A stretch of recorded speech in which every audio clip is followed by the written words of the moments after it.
সাম্প্রতিককালে ঘটে যাওয়া ঘটনাকে কেন্দ্র করে আমতলী এসডিপিও প্রসূন কান্তি ত্রিপুরার বিরুদ্ধে পুলিশ হেডকোয়ার্টারের সামনে প্রতিবাদ জানিয়ে তার বিরুদ্ধে আইনি ব্যবস্থা গ্রহণ করার দাবিতে পশ্চিম জেলার পুলিশ সুপারের কাছে ডেপুটেশন দিল অভিযোগকারী সহ এলাকার লোকজন।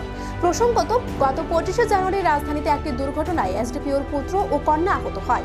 উক্ত ঘটনায় রাজধানীর জগৎপুর এলাকার বাসিন্দা তথা ডাক্তার কৌশিক দেবনাথ ও আরও একজন যুবককে গ্রেফতার করে পুলিশ।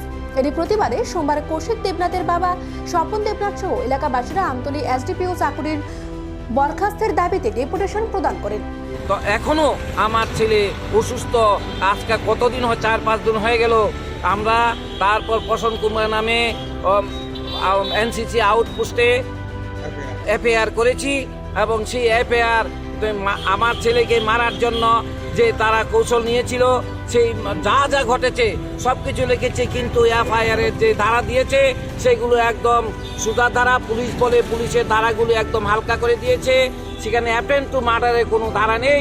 তাই আমরা এখন এসপির সাথে সেই এই বিষয়গুলো আলোচনা করার জন্য এবং প্রসন্ন কুমারের শাস্তির ব্যবস্থা করার জন্য আমরা এখানে গ্রামবাসীরা মিলিত হয়েছি।